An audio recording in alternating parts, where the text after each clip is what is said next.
Саламатсыздар ма, құрметті қыз-келіншектер? Сіздермен бүгін симфизит жөнінде әңгіме қылайық. Бұл сұрақты маған осы канал ашылғалы менің бүкіл әйелдер жазады. Симфизит бойынша салынышы информация білейік, не істеу керек, бұны өзім туам ба, тумайым ба, қалай болады бұл процесс, немесе естуім бойынша осы әйелдер жатып қалып жатыр екен, тұрмай қалады екен деген қорқыныштармен және басқа да сөздермен маған жазып жатырсыздар. Сұрақтарыңызға үлкен рахмет. Бұл сұрақ негізінде қазіргі таңда актуальны деп ойлаймын. Себебі негізінде жалпы алғанда осы бір 20 жыл бұрын мен жұмысқа кірген жылдары осында проблемамен әйелдер бізге мүлдем келмеген деп айтсам да болады. Келген күнде де ол өте аз еді.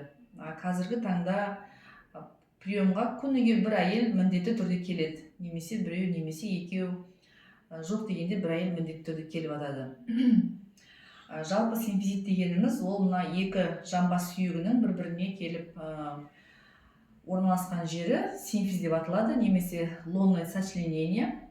Бұл жерде оның ішіндегі малый таз, ода матка өздеріңіз білетіндей, және оның қасында соседние органы мочевой пузырь алдыңғы жағында.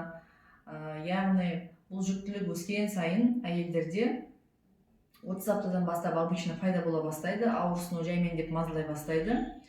Яғни жалпы бұл симфиз не үшін ауырады? Симфизиттің жалпы этиологиясы бойынша бұның қалыптасу, пайда болуы ол сіздің жүкті емес кезіңізден бастап пайда бола бастайды. Яғни көп қыз-келіншектер қазір көтерген кезде олар витамин D, кальций сол тексерілмейді. Біріншіден тексерілген күнде де, яғни әлі организм қалпына келмей жатып, біріншісін босанып болғаннан кейін, артыншысын 2-3 айдың ішінде немесе 4 айдың ішінде екінші баласын бірдестен көтереді.